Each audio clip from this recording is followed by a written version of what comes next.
మిత్రులారా, మేము చేసే ఇలాంటి వీడియోలు అందరికీ చేరాలి. కాబట్టి మా వీడియోస్ని నోటిఫికేషన్ ద్వారా పొందాలంటే మీరు చూస్తున్న వీడియో క్రింద రెడ్ కలర్లో సబ్స్క్రైబ్ అనే బటన్ ఉంటుంది. దాని పక్కన అలారం సింబల్ వస్తుంది. దాన్ని క్లిక్ చేస్తే అప్పుడు మా ఛానల్ నుండి ఏ వీడియో అప్లోడ్ చేసినా వెంటనే మీకు నోటిఫికేషన్ రూపంలో వీడియో వస్తుంది. కాబట్టి మీరు అలా చేస్తారని కోరుకుంటూ మీ బీవీఎం క్రియేషన్స్.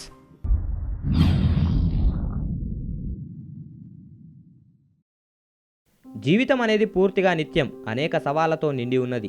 చాలా మట్టుకు ఈ సవాళ్లు అంతర్గతమైనవి. మనం వీటిని ఏ విధంగా అర్థం చేసుకొని ఎదుర్కొంటామనేది చాలా ముఖ్యమైనది.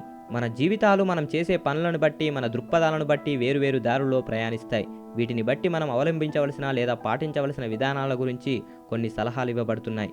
వీటిని పాటిస్తే జీవితంలో మానసిక ప్రశాంతత లభ్యమయ్యి సుఖ జీవనాన్ని పొందవచ్చు.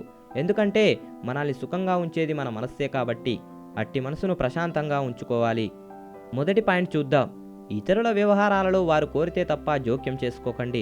చాలామంది అనవసరంగా ఇతరుల వ్యవహారాలలో జోక్యం చేసుకొని మానసిక ప్రశాంతతను కోల్పోతారు. ఎవరికి వాళ్ళు తామే తెలివిగల వాళ్ళమని, అవతలి వాళ్ళ సమస్యలను సులభంగా పరిష్కరించుకోవడానికి సలహాలు ఇవ్వగలమన్న ధీమాతో కల్పించుకొని వాళ్ళ సమస్యను తమ సమస్యగా చేసుకొని మానసిక ప్రశాంతతకు ముప్పు తెచ్చుకుంటున్నారు. ఎవరైనా ఇద్దరు మనుషులు ఒకే రకంగా ఆలోచించి ఒకే మార్గంలో ప్రయాణించడం జరిగే పని కాదు. అందువల్ల ఇతరుల విషయంలో జోక్యం చేసుకోకండి. రెండో పాయింట్ చూద్దాం. క్షమించండి, మర్చిపోండి. మానసిక ప్రశాంతతకు దోహదపడే అంశం ఇది. మనకు హాని చేసిన వారి పట్ల లేదా అవమానించిన వారి పట్ల సహజంగా మనం మన మనస్సులో ద్వేషము, కోపము మొదలైన చేదు భావాలను పెంచుకుంటాం. ఫలితంగా మనకు నిద్ర పట్టకపోవడం, కడుపులో అల్సర్లు ఏర్పడడం, రక్తపీడనం పెరగటం వంటి దుష్పరిణామాలు మొదలవుతాయి. అవతలి వ్యక్తి మనల్ని అవమానించినా లేదా హాని చేసినా ఒకేసారి చేస్తాడు. కానీ నీవు దాన్ని మనసులో ఉంచుకొని రోజు గుర్తు తెచ్చుకుంటూ బాధపడుతూ మానసిక ప్రశాంతతను కోల్పోతాము. ఈ దురలవాటును మానుకోండి. ఎందుకంటే జీవితం చాలా చిన్నది. దాన్ని ఇటువంటి విషయాలతో వృధా చేసుకోకండి. మనల్ని అవమానించినా లేదా హాని చేసిన వాళ్ళను క్షమించి మర్చిపోండి. అప్పుడు మీ మనసులో వారి పట్ల ప్రేమ ఏర్పడుతుంది. ఇక మూడో పాయింట్ చూద్దాం. గుర్తింపు కోసం తాపత్రయపడకండి. ఈ ప్రపంచం ఎక్కువగా స్వార్థపరులతో నిండి ఉంది. ఎవరు ఏ రకమైన ఉపయోగం లేకుండా పొగడరు. అవతలి వ్యక్తి మిమ్మల్ని పొగుడుతున్నాడు అంటే మీతో ఏదో పని ఉంటేనో, మీరు అధికారంలో ఉంటేనో, మీకు అధికారం లేకపోయినా మిమ్మల్ని పొగిడి పైపెచ్చు మీలో లోపాలను వెలికితీస్తారు. మీరు ఇంతకుముందు చేసిన మంచిని కూడా అప్పుడు మర్చిపోతారు. కాబట్టి మనం ఎప్పుడూ కూడా ఇతరుల ప్రశంసలకు ఆశపడకూడదు. వాటి వల్ల వచ్చే లాభం ఏమీ లేదు. ఇకపోతే నాలుగో పాయింట్. ఇతరులపై ఈర్ష్య, అసూయలను కలిగి ఉండకండి. ఈర్ష్య, అసూయలు మన మనస్సును చెడగొడతాయి. కొన్ని సందర్భాల్లో మన తోటివారికి ఉద్యోగ ఉన్నతి లాంటివి మనకన్నా ముందుగా రావచ్చు. మనం ఎక్కువగా కష్టపడ్డా ఆ అదృష్టం మనకు రాకుండా ఇతరులకు వచ్చినందుకు వారిని చూసి ఈర్ష్య చెందవచ్చు. ఇలాంటి ఎగ్జాంపుల్స్ మనకు మన జీవితంలో ఎన్నో ఎదురవుతాయి. అలాంటప్పుడు ఇతరులను చూసి మనం ఈర్ష్యాసూయలతో రగిలిపోవాల్సిందేనా?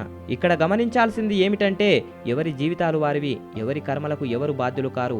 ఈర్ష్య, అసూయలతో మనం సాధించేది ఏమీ లేదు, మనస్తాపం తప్ప. కాబట్టి మనకేది ప్రాప్తమో అది లభించిందని తృప్తి పడితే మనస్సు ప్రశాంతంగా ఉంటుంది. ఇకపోతే ఐదో పాయింట్. భరించటం అలవాటు చేసుకోవాలి.